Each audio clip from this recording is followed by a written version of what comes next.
We have a very, very, very exciting event planned out for you. And so we'll just go ahead and jump right into it. This is the future of AI, wearable technologies, and predictive analytics. And so who are we? What is our team? Right now, we are a bunch of second-year medical students in Texas at the UT Health McGovern Medical School. I'm Pranav. I'm one of the co-founder and presidents. I'm an MD/MS candidate. I'm currently pursuing my master's in biomedical informatics through my medical training. And I'm Emily. I'm a MD/MBA candidate. And Also a second-year medical student. Yeah, and I'm Matthew. I'm also a second-year medical student at McGovern. Awesome. So what's going on? Why did we start this? Essentially, we're hearing AI is everywhere, right? Whether it's through conversations we're having with people, whether we're going on social media, whether it's on a bunch of healthcare LinkedIn posts. The thing is this, there's limited education on how our generation of healthcare professionals and trainees can play a role in this leading shift.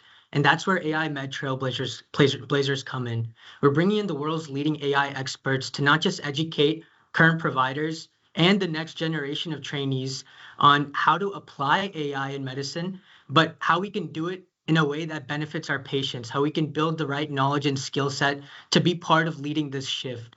And that's something that there's a current gap in that we want to help trailblaze together.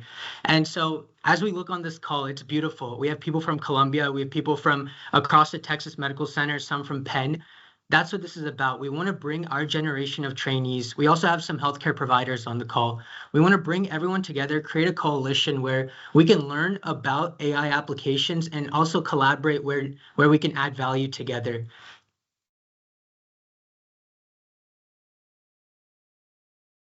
Yeah, so for those of you who've attended our previous meetings, we've already talked about ChatGPT and LLMs and how you could use that. We'll have a link for that as well. But here are some of the other topics we're going to get into throughout the course of the year. We've got some really exciting speakers that we're going to have in future weeks.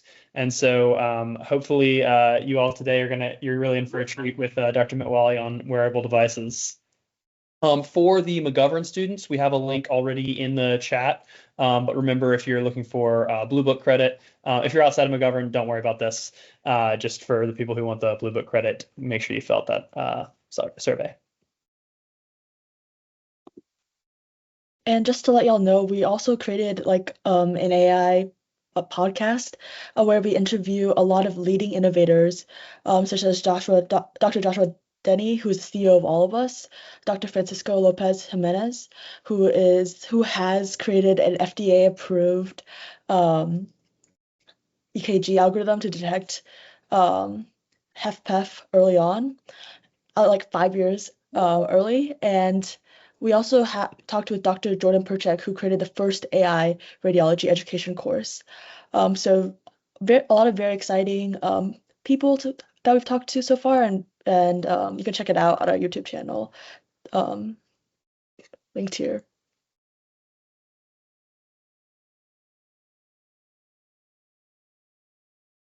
We want to share that we're a brand new initiative, right? This is something that started at our medical school in Texas.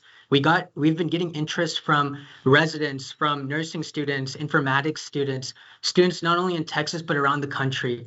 And so that's why we're trying to grow this initiative. If you want to be part of all of our initiatives that we have people coming in from Duke, Mass General Hospital, the White House, that's an upcoming speaker. All these things on AI applications, we recommend you join our listserv because they're tailored directly for our generation to be prepared. And so join our listserv and also our LinkedIn and YouTube. Our YouTube has all of our education series, so you can be caught up even if you're joining just now. And with that said, we are beyond excited to kick off the future of AI wearable technologies and predictive analytics. It is my absolute honor to introduce our distinguished speaker for the evening, Dr. Ahmed Metwally. Dr. Metwally is a senior research scientist at Google and is at the forefront of using AI to integrate wearable and omics data for the early prediction and personalized treatment of cardiometabolic and infectious diseases. Before joining Google, he served as a senior AI scientist at Illumina, a global leader in genomics. After graduating with honors in biomedical engineering from Cairo University and completing his postdoctoral fellowship at Stanford's globally recognized Snyder Lab, Dr. Metwally cemented his position as a leader in the field. As a co-inventor of 3+ diabetes prediction patents and author of 60+ publications in top journals like Nature, Nature Engineering, and Science, Dr. Metwally's work has earned global acclaim. He's been featured everywhere, whether it's the New York Times, CNBC, US News, and he's delivered more than 50 keynote talks worldwide. Dr. Metwally's contributions to AI and biomedical engineering have earned him prestigious honors, including the NIH Translational Scientist Fellowship, the Stanford Rise Award, and senior leadership on the IEEE board, where he helps shape the future of biomedical AI and engineering. On a personal note, I've had the privilege of working closely with Dr. Metwally for the past 4 years. He's shaped my interest in AI. His expertise, his wealth of knowledge, and his commitment to advancing the future of AI in medicine, they've all influenced the type of physician I want to be when I grow up. Without further ado, please join me in welcoming our very own Dr. Metwally. And we know there's a lot of questions. We ask that we wait towards the end of the presentation. There'll be plenty of time. And Dr. Metwally, you're more than welcome to share your screen. Perfect. So I'll do that now. Thank you so much for the introduction, by the way. It's great. And it was actually a very great pleasure actually working with you for now. I mean, there's a personal story that we can tell at the end of the presentation, but it was really great. Pranav actually like sent to me out of nowhere during the pandemic that, yeah, hey, I want to work with you. And then we started that and then worked for a couple of years. I'm sure we published a couple of papers together so that we can talk about that at some point. Let me just make this. Cool. So the main topic I'm gonna share with you guys today is mostly about the future of wearables and early detection of diseases. And then the way we'll be talking about it, we'll talk about different things like infectious disease, cardiometabolic disease, and many other things that we can actually use LLM for it at this point. It's also very, like, I think it's very needed to say that it's most of the work that I'm going to present today was from my postdoc at Stanford, although like work like Google also like influenced that. So as we will, so most of the things that we'll talk about today is we'll talk about like some introduction about which wearables we are really focusing on at this point, and then how can we use wearables to do pre-symptomatic illness detection, mostly infectious disease. And then the other one is how can we predict type 2 diabetes metabolic phenotypes at home. And we'll go into the details of each one of these. The fourth one is actually the newest one, is like how can we use large language models to make it as a personal health assistant. So as you know, like wearables has pretty much changed the whole healthcare industry. It's like many of the detection algorithms that like we used to go actually to the clinic to get diagnosed in it. Now you can actually do it at home. Many of the AFib algorithms, many of the arrhythmia detection algorithms, sleep apnea nowadays, hearing aid nowadays, you can actually use wearables device for it. The coolest thing I would say at this point is early detection of infectious disease. So it's the couple of devices we're using. The major one is the smartwatches, and I'm sure like many of you know that. Many of you are actual users. Many of you actually know the actual sensors behind it. But just to give you a cool understanding about it, it's like most of these devices that you are actually wearing, it has tons amount of different sensors in them. The major one is called PPG. This is the one that emits lights on the back of your watch. Usually they are green, or usually that is the light that you actually see. There are many other things. There are many ones that are like red. There is actually infrared in it. And those are being used to detect different signals. There's also accelerometer to know the motion, how you're actually moving. There is gyroscope, there's GPS, there is altitude sensor, temperature sensor, and many other sensors. From all of these sensors, we usually extract different signals, different biomarkers, different things that we try to relate to different diseases. Those are usually like heart rate, resting heart rate variability, and steps and sleep duration, and many others. And from all of these features, we try to be able to detect early signs of disease. So some diseases we can actually detect using these features. Some diseases we cannot detect with them. So again, I'll be talking today about a couple of applications that we can use these signals for. The other wearable device that I will be talking about today is a continuous glucose monitoring. It's called CGM. This is a device that you can put in your belly or like on your arm. It measures your glucose continuously every 5 minutes. And the sensor lifetime nowadays is around like 10 days to 2 weeks. And usually just measure glucose from interstitial fluid. So it's usually that is the fluid like underlying your skin.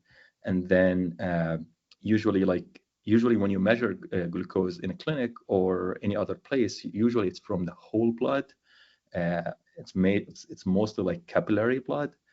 So this is different from the blood that you usually use to measure glucose. And the idea is like it kind of mimic the same pattern, and there is calibration curve that you can just do, and then you can get the actual glucose signal. And this is what you can get on the very far right. You get like a continuous measurement of glucose, and then you can actually annotate like different times when you had certain foods. So here you can see breakfast, and then after breakfast, your glucose is going high, and then it goes down. You can see this kind of like the green shaded area. That is the area that we usually talk about. It is like the in range. We usually want your glucose to be within that range. We don't want it to go up higher, because if it goes up higher, that's hyperglycemic state. If it goes lower, that's hypoglycemic state. People who usually have more hyperglycemic state, those are usually at high risk of developing diabetes. And that's usually happening because people are eating different types of food, high calories, and that actually affect how people develop diabetes. But again, this is one sensor that we are using to do many of the studies that I'll be talking about.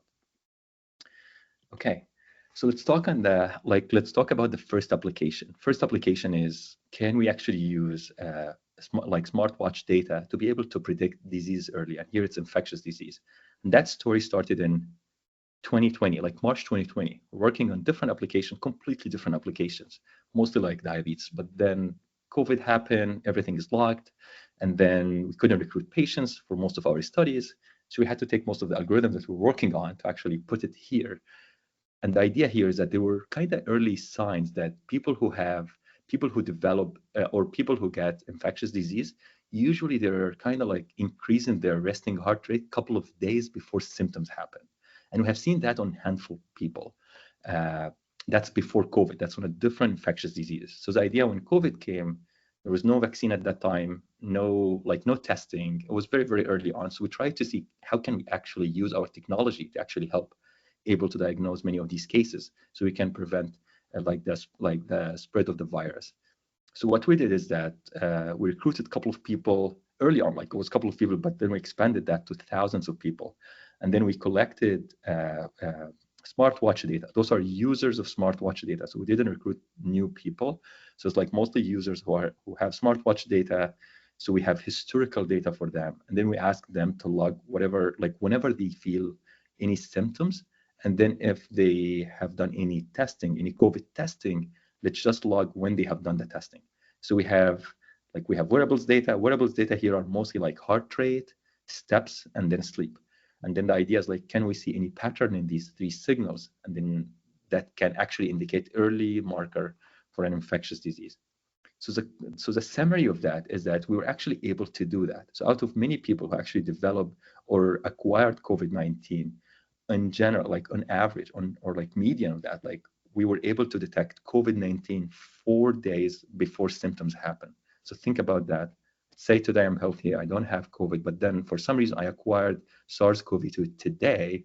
Usually I would develop symptoms in probably like a week to 10 days. The idea is like with this algorithm, after 5 days from today or 4 days from today, you would actually, like the algorithm will tell me that you have mostly like you have COVID, you need to go do testing. And then most people go do testing, and then we uncover that they actually have COVID-19. So that was the whole story. So it's like how we actually do that, right? So the idea here is like, this is one example, one person. We're actually lucky because this is the first person that we got the data on them, and then we found that signal. It's like you get something called resting heart rate. Resting heart rate is the heart rate while you are not moving. So we get that signal, we normalize it, so it's kind of like the average is 0. And then once you can see there, that's kind of day 0 here is the day of symptom. And then that is where like the red line here, and then the purple line is actual diagnosis date. So as you can see here, before that, the signal of resting heart rate is pretty much normal. it's all like baseline. Then at some point you start to see resting heart rates actually going up, and then stay up. And then that's actually when we're saying that that's when the algorithm is saying that this person actually has COVID-19. And then you can see here that's almost, for this person, it's 9 days before symptoms start to happen. Then after that, the person went to do testing, they found like it's positive COVID. So that was the only thing. Usually when you are starting something and you start with something like that, very simple, you try to do it, you try to see like if there is any hypothesis there or not. And then after that, you actually go and generalize. And we did that for multiple people.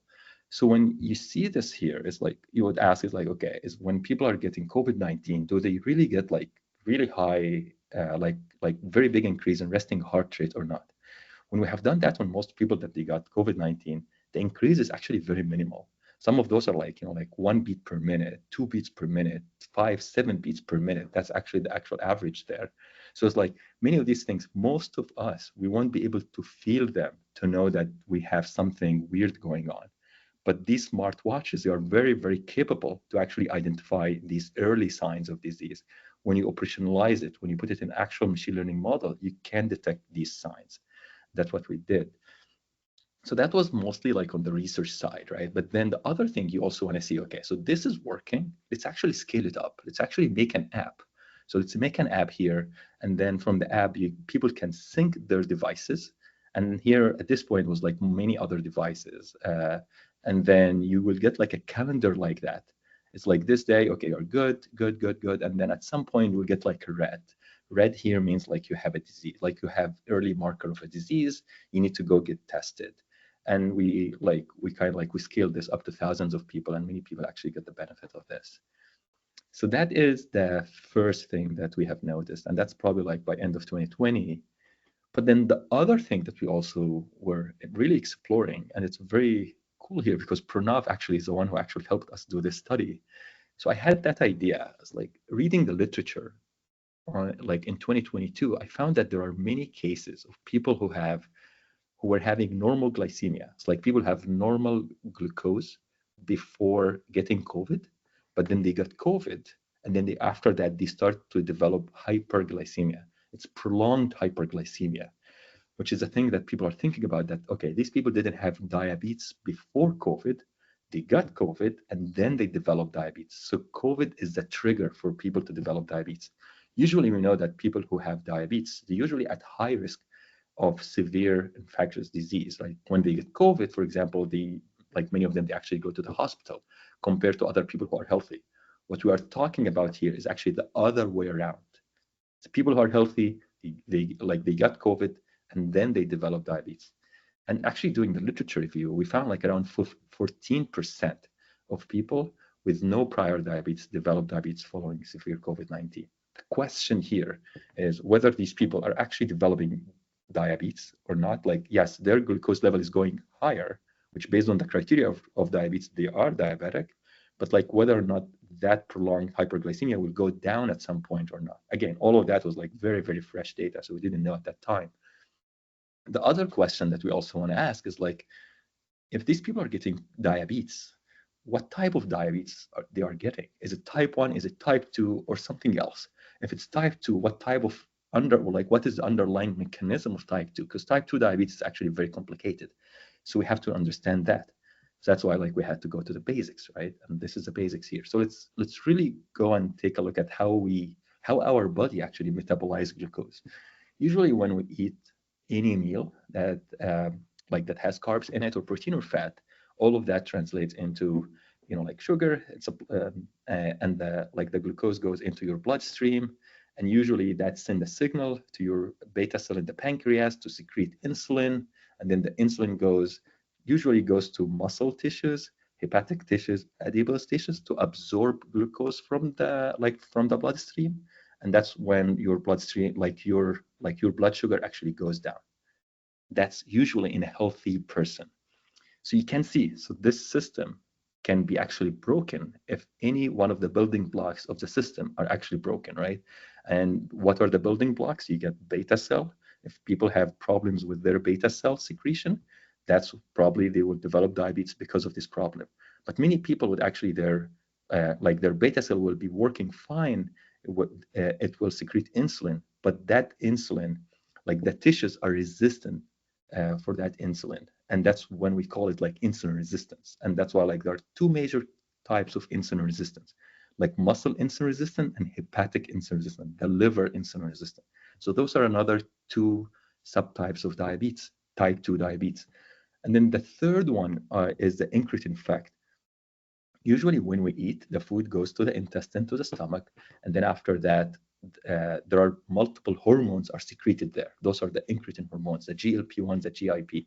GLP-1 is the one that's now very common in the weight loss programs like Ozempic. And those are the one initially, like that's the whole thing about the weight loss program. Most of these drugs were actually used to increase the stimulation of beta cell to secrete more insulin. But then what people later on found that these drugs also have effect on the brain. They make you not feel hungry, and then you lose weight because of that. But anyway, so incretin effect, because of the incretin secretion, the incretin should go to the pancreas, like they should go to the pancreas to stimulate the pancreas to secrete more insulin, right? But some people, they have problem with that incretin effect. So they don't have enough incretins. And that's why they are like their pancreas is like their beta cell in the pancreas is not secreting enough insulin. And for that type of like for these people, it's actually like their beta cell is working fine. The problem is from the incretin effect, and these should be treated only for the incretin effect. So if you really want to put that on a system diagram, so you would see it something like that. So people usually are type 2 diabetic. Before diabetes, people have pre-diabetes, which is increasing blood glucose, but it's not high enough to be diabetic, but it's pre-diabetic state. Usually HbA1c and fasting glucose are good markers for these states. But before that, you have beta cell dysfunction, and that can be because of incretin deficiency or because of insulin resistance, right? And then mostly insulin resistant is because of obesity. That's mostly because of lifestyle that you are actually experiencing. And again, genetics and microbiome are really affecting each one of these subsystems. So the question is like, can we develop a machine learning model that can predict these cases or not? Because if you predict these cases only like early, most like incretin deficiency, beta cell dysfunction, like insulin resistance, whether it's muscle or hepatic, you can actually prevent people like from developing diabetes. And that is actually the cool thing. That is the early detection of the diabetes state.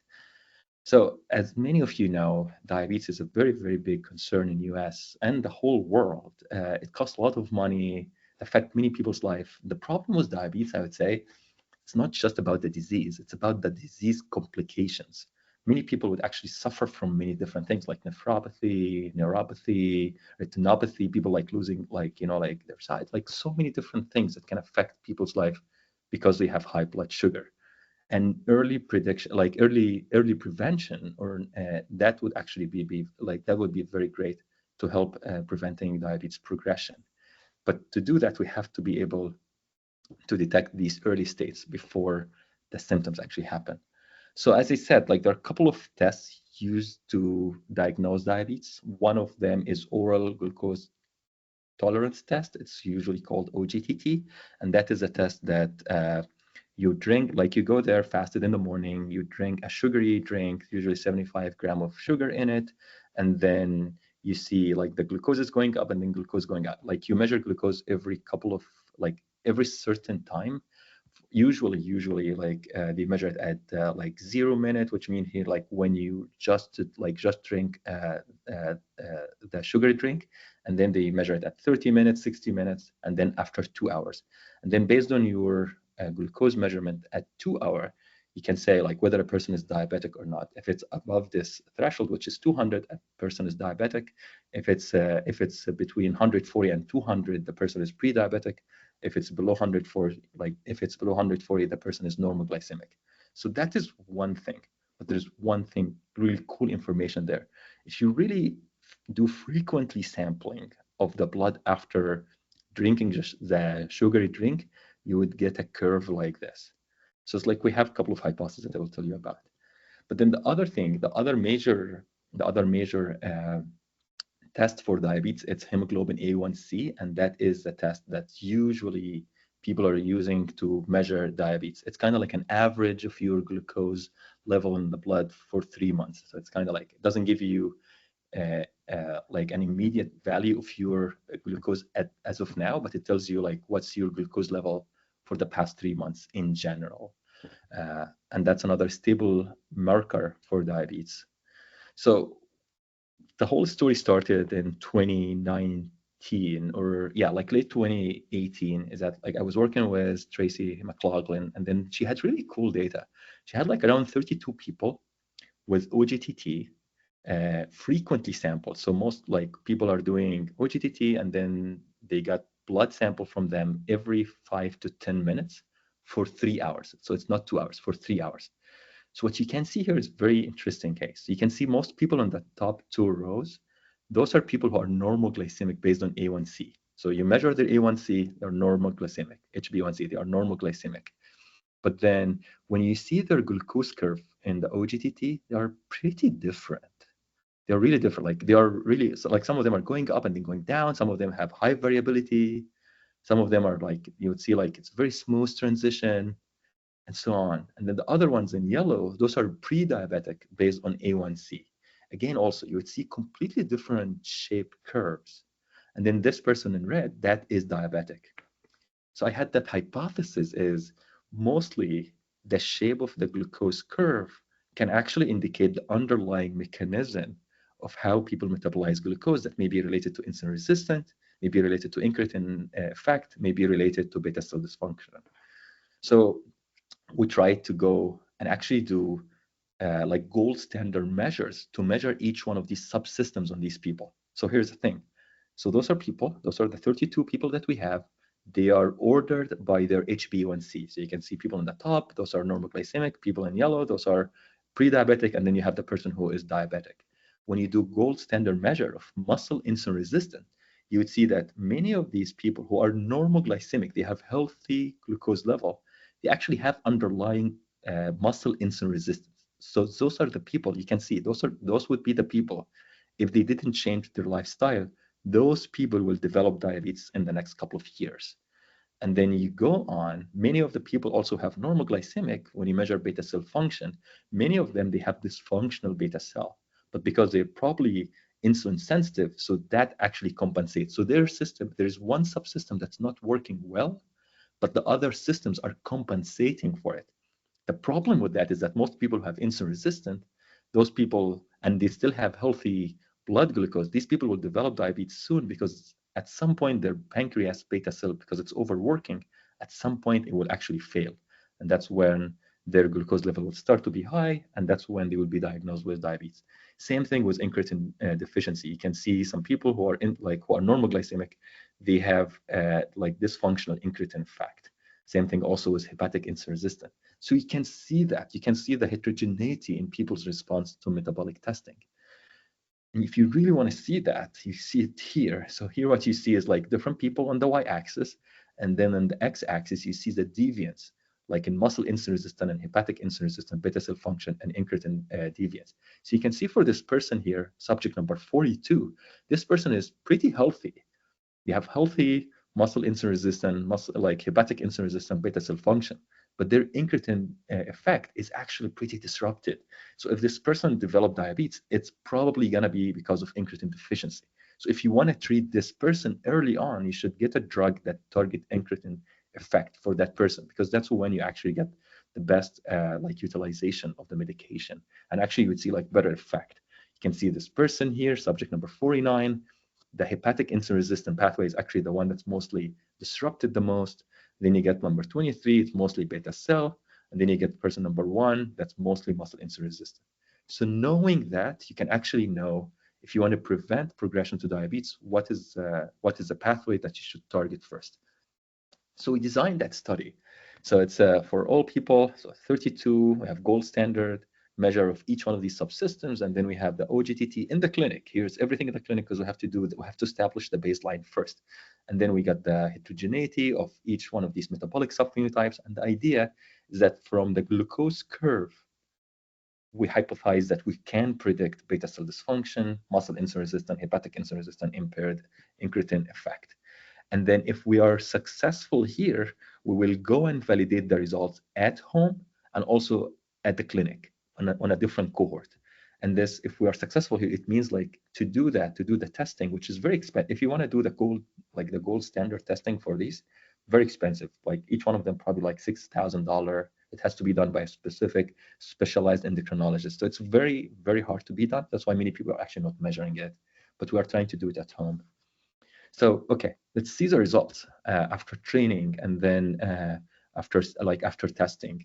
So what you see here, this is a muscle insulin resistant, and then we're trying to compare the performance between different surrogate markers. So the 2-bar plots on the right, those are the ones using features from the glucose curve to be able to predict muscle insulin resistance.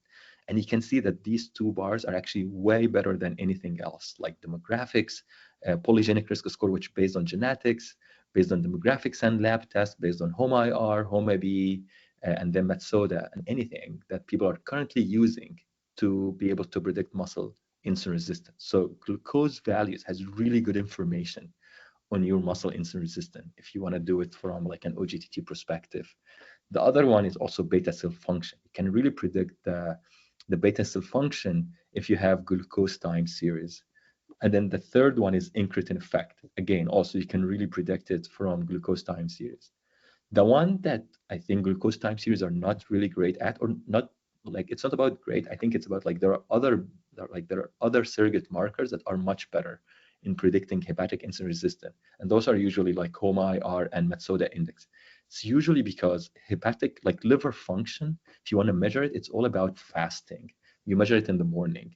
And you want to have fasting measure, like fasting glucose, fasting insulin. And that's where METSODA and HOMA-IR. The one that we have for glucose time series after OGTT, it's usually about postprandial. So it's like it's a glucose curve after you eat a meal. You want to see that. And that's usually represents a muscle insulin resistant and then beta cell function and then incretin effect. So from here, we see like, okay, glucose time series are good for muscle insulin resistant, beta cell function, and then incretin effect. But then we really want to validate that. And we also want to see where are the value. The value usually mostly in muscle insulin resistant. Because if you know this, you can actually reverse diabetes by doing lifestyle change. And luckily, muscle insulin resistant, it actually contributes to 70% of cases from people developing diabetes. So most people developing diabetes usually come from the muscle insulin resistant pathway first. So if we can contribute to actual diagnosing muscle insulin resistant, that's where the most impact would be. So the way we have done it is that we recruited a different population, like 24 people. Then we asked them to go to the clinic to do gold standard muscle insulin resistant testing and also beta cell function testing. And then in the clinic, we ask them, we give them the glucose value, and then we get the fasting glucose, and then we get like the OGTT using like normal blood samples. And then we also put CGM on them. So we get the correlation between CGM curves and then the actual blood draws, like the one that were sampled venously. And we see if they're actually similar or not. If they are similar, it means like, okay, the information we learn from glucose curves from OGTT from the clinic can actually be done at home as well. So for the same people, we ask them to go home with CGMs and OGTT and like glucose drink, and then we ask them to try that experiment twice. So one day they wake up in the morning, fasted, they drink the glucola drink, and they have CGM on them, so we can get the glucose values after they drink the glucola drink. And they repeat that twice, and then we get the concordance, and we get like really good concordance between all of them, which means now we can move the testing from the clinic, we can move that at home. The question now, can we actually still predict like muscle insulin resistant or beta cell function, right? And it's actually true. We still can predict muscle insulin resistant and beta cell function from CGMs being done at home. So that was like really, really, really cool, because now we can, now we have some early feasibility study to do early detection of markers for diabetes before A1C or before fasting glucose start to arise. So that was like really cool.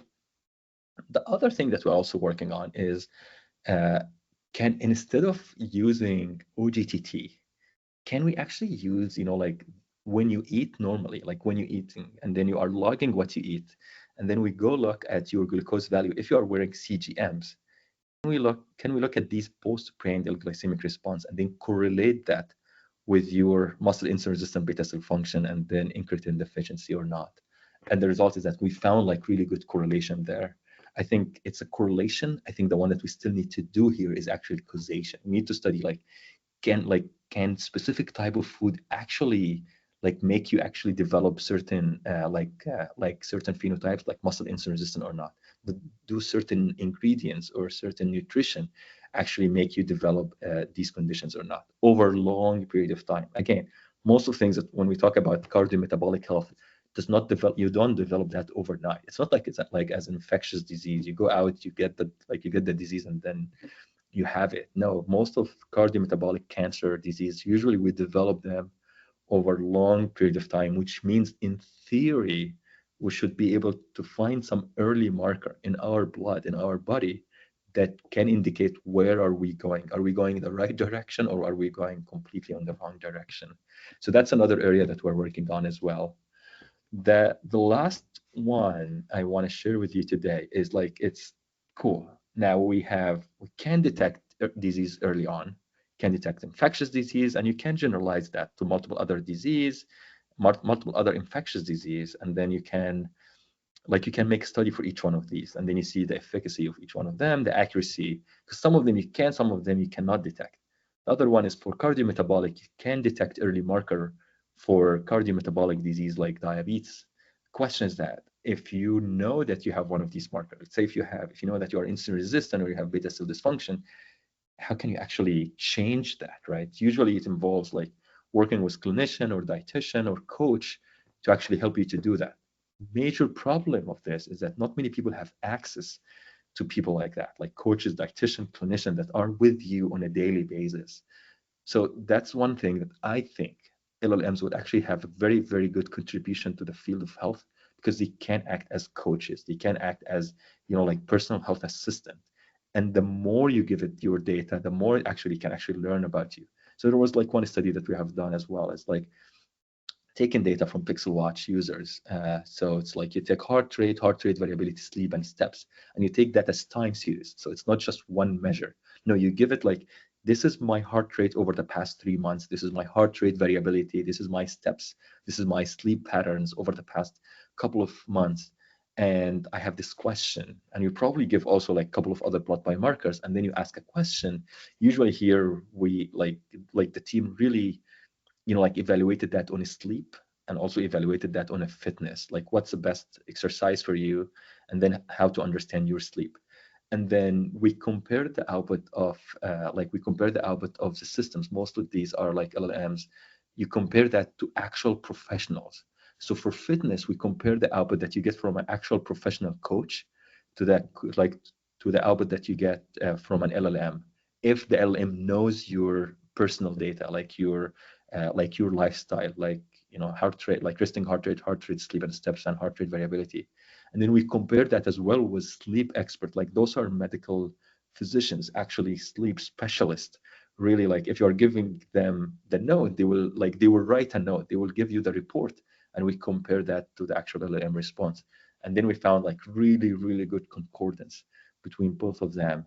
So it's like, again, this is not going to be replacing, it's going to be really working together, because like think about that. For people who have access to really good physicians, now when you go talk to them, you have a really good report about what's happening in your life summarized, and then some recommendation. Then you're working with them to really validate that, and then like if you need a specific intervention, that's where actually the help would be. So that's where I think the really use case for LLMs in healthcare personalization and health personalization. This is one use case that I think it's going to have a huge, huge effect on what we see as of now. So just to summarize what we have talked about today, it's mostly like smartwatch can potentially identify a significant portion of COVID-19 cases before symptoms appear. And again, at that time, it was mostly COVID-19. I would say the system that we have is not really specific to COVID-19. It's mostly like at this point, I would say like the claim would be mostly like infectious disease. We actually couldn't differentiate between COVID-19 and many other like viral infections. But at that time, it was only mostly COVID-19 infection that was running on, so we could make that claim. But I would also argue that even if you have a system that just tells you if you have a specific infection, if you have a like infectious disease in general, or even if you have any external stress on your body, it's actually super helpful. If you have a system that's saying, okay, you have a disease, infectious disease, whether it's COVID, flu, or anything, just stay at home. I think it's good for you, it's good for the community. The other one here is like type 2 diabetes. As you can see, it's a very complicated disease with many physiological impairments. And we can use CGMs to assess insulin resistance, beta cell function, and then incretin deficiency. And if we really do that, you identify the subtypes of type 2 diabetes, you can target the treatment. And then at the end, like large language model can actually be used for as a personal health coaches, and lots of research area here in that area. Yeah. So just to conclude, yeah, this work is not just me, it's so many people, most importantly, actually people who participated in this study. I mean, you can think about what people have done during COVID-19. You're really sharing their data, sharing the time of symptoms, time of testing accurately. And again, I'm saying accurately, and I'm stressing on it because it's really good data that we start to work. It's all about data collection, actually.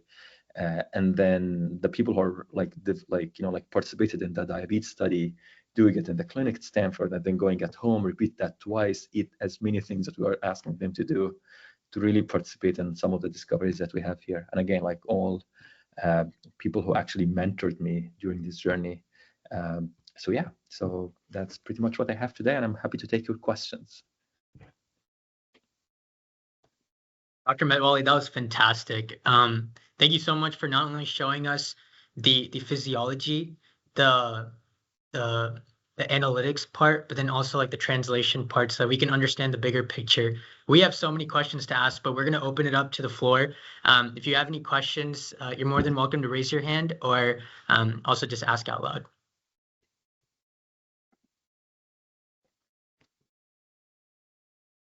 First question that we have is, right now, what's happening on the research end is you guys are able to create predictive models, understand the metabolic subphenotypes, all of those things. For it to go into successful translation, you're working often with healthcare providers, right? Whether it's nurses, whether it's physicians.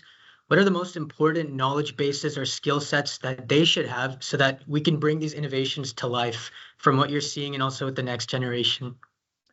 Yeah, great question. I would say the first thing is that they would need to try these systems first to know what they are capable of, and then what are the shortcomings as well, and then when they can add value, when they cannot add value. So that is, I would say, that's the first thing. So people need to be aware of these technologies that are happening out there.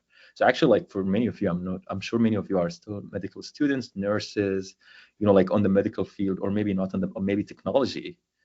Really try many of these technologies. One of the things I highly recommend, try to participate in many of these studies, so you can kind of have a front row seat on how research is being designed and how it's being executed to come to conclusions. This is one thing I actually do personally. Like many of the things, I actually look for studies and I join them, mostly because I want to learn more about my body. But the most important fact, I really want to know how people develop these technologies early on, how they execute it, and how what participants are going through it. So that's one thing. For the other thing is these things will happen no matter what. Really go with that mindset. Don't argue, don't spend your time saying that these systems will not work. And the way I will tell you to see it is look, where are we now compared to 10 years ago? And you can extrapolate that 10 years from the future. And hopefully you would be practicing in 2020, you still have many years, right? So you will be practicing 10, 20, 30 years in the future. So you want to see where the technology would be. And the best thing to be able to see the technology or you can predict where the technology would be is really to compare where we were 10 years ago and just extrapolate. Just use your mind. Yes, our minds are different, but I think most of our extrapolation will be similar, we'll have similar conclusion. Wearable devices will be used for many, for assessing many diseases.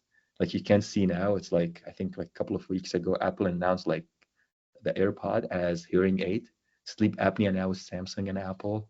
Google has the AFib algorithms. You would see many of these things coming up soon. So you can see how that would add. And again, that's just from smartwatch, from AirPod. But then you can think about CGMs. Now, by the way, CGMs are over the counter, so many people can actually buy them, and so on. So just try to go into that direction. That would be just my advice there. Fantastic. We also have a question in the chat. I can read it. A lot of talk is how physicians learn to apply and use different models, but how can physicians continue to contribute to the reverse and provide continued domain knowledge / feedback to the technical teams to further help improve domain knowledge on the technical side to prevent biases in the predictive models? That's a great question. I think it's a so let me answer the last part first. There are most of tech companies who are working on LLMs. They are actually hiring physicians. If they are working on something related to health, they are hiring physicians to actually go and help train these models, because you have to provide high quality data. So that is the one. So if I were you, I will just go email many companies, startups, many mature companies, tech in the tech field that you think they are training or fine tuning or trying to find use cases in LLMs in healthcare. Just try to email them, and you would see that many of them would actually be happy to actually work with you. So that's the first one. On the first part, there is about how to use different models. It's just try to use it yourself, but then try to also see best practices. The best one I found is that there are many great physicians are really finding great use cases for them. I would start by listening to them. Just exclude the noise, because the field is very noisy now. Just focus on a couple of the people in your field that you trust that they are using LLMs. See how they are using it. Try to use it similar to them, because these people have already filtered the noise out. They can give you the actual use cases that will actually benefit you. There's a study that came from Ian Ashley group at Stanford. I think a couple of weeks ago. It was a collaboration between Google and Stanford. They found out cardiologists, I think the cardiologists who use AI to do diagnosis are way better than AI itself, or better than cardiologists themselves. So it's and this is the whole thing in the industry nowadays. It's AI will be there, but with specialists will be way better. Specialists will be way better. But then if you compare just AI by itself to people with to people with just no experience, it will not be great. AI will show good value. People will have the aha moment. Oh my God, this is being done. ChatGPT or Gemini can do that. But it's actually not in a way that can be used to actually give medical advice. But specialists who are using this system can really give great advice and can streamline their work very efficiently. So I would just highlight advice to use them. Awesome. We have another great question. You talked about the power of moving away from the controlled setting of the clinic with these new tools. Have you run into any confounding variables? Yes, a lot. So that's a great question. That's why I actually suggested that you be part of these studies, because you will learn many of the confounding. You will learn, for example, if you put CGM on you and then you sleep, because you put that in your for 10 days, right? When you sleep, you actually compress on it, you get hypoglycemic effect. So that's the thing. Okay, now you get hypoglycemic effect during sleep. It's and you are normal glycemic. Why is that? Okay, because the way you sleep. That's one thing. You would see that food logging is one of the major issues in that space. So it's many of the things that when I said really move away, to go to very uncontrolled, even OGT, instead of OGTT, just use your food. In theory, it's great, right? It's much easier, but execution of it's very hard, because people have hard time logging their food accurately in a timely fashion, and also sustainable, in a sustainable way. Many people can, okay, let me do it in a day or 2 days, but because it's really time consuming, it's active measurement. You have to actually input that to your app or something. Many people don't continue. So it's adherence problem. And you would figure that when you are part of the study. So those are things when we go to the, without control setting, you see all of these problems. And then you would ask the question, okay, what can we do in uncontrolled setting and what we should not do? And that's why I'm saying, like, when we use CGM at home, we try to do that with OGTT as we do it in the clinic. We did that when people are fasted. We asked them, don't do exercise the night before, because exercise makes your like glucose level actually change. The way you metabolize glucose is different. So it's like we give a very stringent criteria for people to do. And again, this is how we move research, right? First of all, you do the gold standard in the clinic, and then you loosen the controls one at a time, and then you see if you have any change or not. As long as you can see that the results are sustained, you can keep losing that one by a time until you get to a really good form that most people would be able to do it.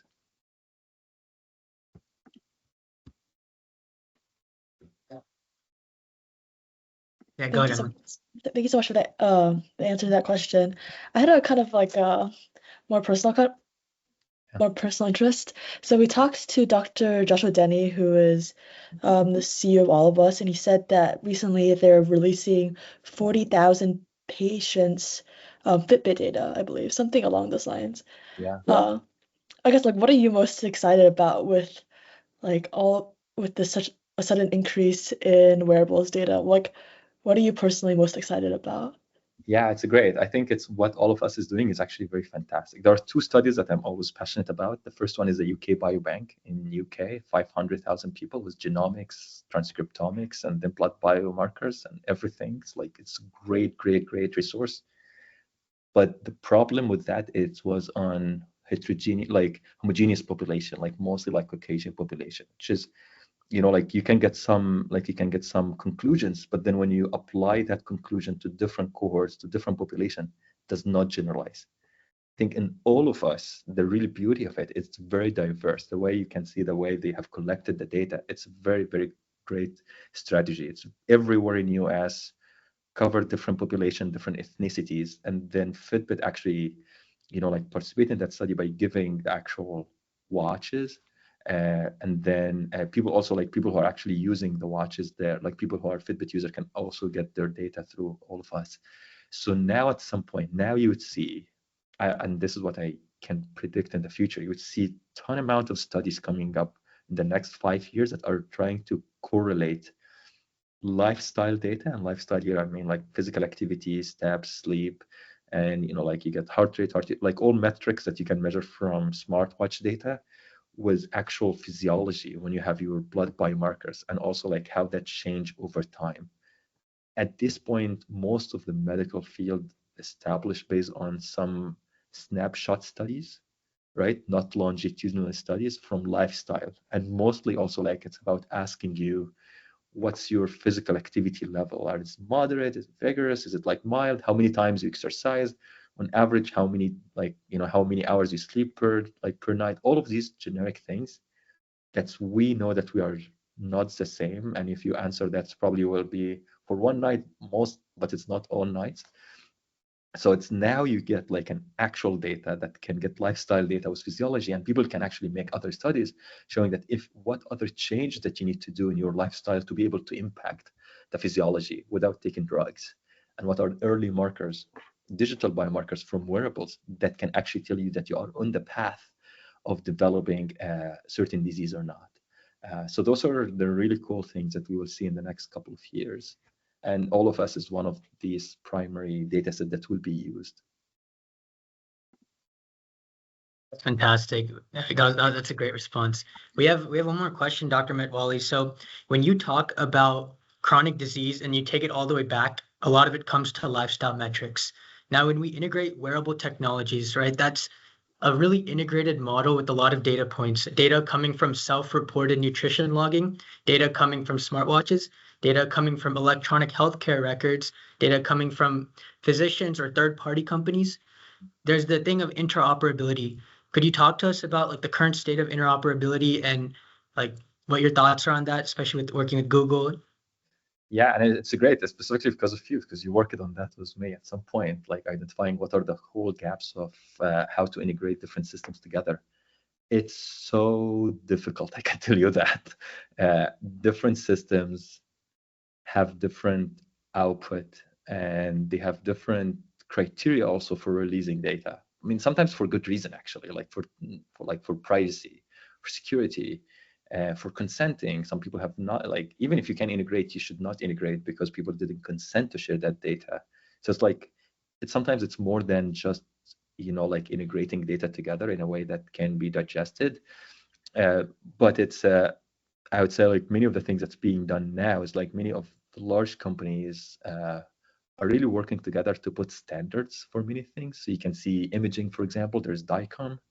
You can see now for people sharing different medical data, there is FHIR. So there are many of these standards that if the company is producing the data in that format and then people get consented to share their data, that will be shared easily. Wearable is another story. Wearable, because it's still not at the point that, like, companies would work together to share data in a similar format. But the good news is that mostly in wearables, the data is usually, like, can be summarized in CSV files. So even if the data is not really the same format, like, there is usually, like, if you are as a researcher, you're getting data from Pixel Watch, from Fitbit, from Apple, from Samsung. If you can pull all of that data on your server, even if they are different format, you can really do a small pre-processing step, and then you can integrate them together. The question usually it's about the resolution of the data. That's one of the challenges. Some companies giving you data on a daily basis, some of them giving you on an hourly basis, some of them giving you at a minutely basis. And again, I think it, putting my research hat here, it's like, I think it will come up with, like, the company that's sharing the most amount of data, people are doing more research data, more research papers with that, finding more, like, finding more impact, finding more like change in lifestyle. I think probably that will encourage other people as well to share more data. And yeah, like, the whole thing, I think, will evolve in early detection of cardiometabolic disease and chronic disease in general. So exciting to hear. We want to respect your time, and we want to ask, like, one last question, unless anyone has anything specific. A lot of us attendees today, we come from public health backgrounds, medical backgrounds, nursing backgrounds, some from our informatics school, faculty and or students. We're like, how can we all collaborate together to help, like, propel the work that you guys are doing at Google and, like, with wearable technologies, predictive analytics? Do you have advice for our generation on how we can collaborate? Especially, we're in the Texas Medical Center, right? That's the largest one in the world. How can we bring our diverse perspectives together? Yeah, that's great. I think one of the major issues, I would say, is, like, doing studies on a diverse population. So if you guys come together with a plan that, and again, it's a plan, it should not just be a plan, it should be a plan, and you execute pilot study on it, that you are able to take a proposal, you're able to recruit, you're able to collect the data, you're able to harmonize the data, and then you are able to share the data back. If you're able to do that, if you form an entity like that, and then you publicize that entity, that, hey, we're here, if someone want to recruit patients, subjects, specific population, and you can identify what type of data that you are familiar with that you can get. Is it like, are you familiar with wearable, familiar with, like, HR data? Can you actually do that or not? That's another thing that you actually have to figure out first, and then publicize that. That's how people, for example, it's like, I have done that study in the Bay Area. It's a very homogeneous population, specific lifestyle. Some of the things that we found, we have to validate somewhere else. And it would be great if we get, like, like, multiple sites. If your site is one of them, I think would be great. It's always like, if you actually make a database like that, what would be the sites that are ready for people to use? And then these people have done these specific studies. It's kind of like a portfolio of entities. And then you keep building. It's like, there is actually good, there's a good framework there. There's also framework to make it sustainable. Many of the people would actually fund these studies. So you would fund your entity, you would make it sustainable. You can incentivize it. You can also make it, like, you can get the insights from these algorithms, give it back to participants, giving them something. So it's all of these different things that you can make to make people more incentivized to actually participate in the studies, which is really great. Amazing. Thank you so much for sharing that, Dr. Metwally. And, if all the attendees here enjoyed this, this is just the beginning. We're bringing in like we're bringing in speakers from all over the world that are going to be speaking and sharing education. Dr. Metwally, we thank you so much for your refreshing insights. It's rare we get it's rare students, trainees, and providers get an opportunity to speak with someone that's leading the field at this high of a level, especially with AI and metabolic health. So we thank you so much for your time. For those that are here and for those that are listening in, if you want to stay connected, feel free to join our listserv. Our listserv will give you access to all of our different AI education opportunities, the different speakers. All of our events are publicized on LinkedIn. You feel free to share it with all of your colleagues. And then every single piece of content is on our YouTube videos. So we thank you so much for joining us today. And we welcome you to the AI Med Trailblazer family.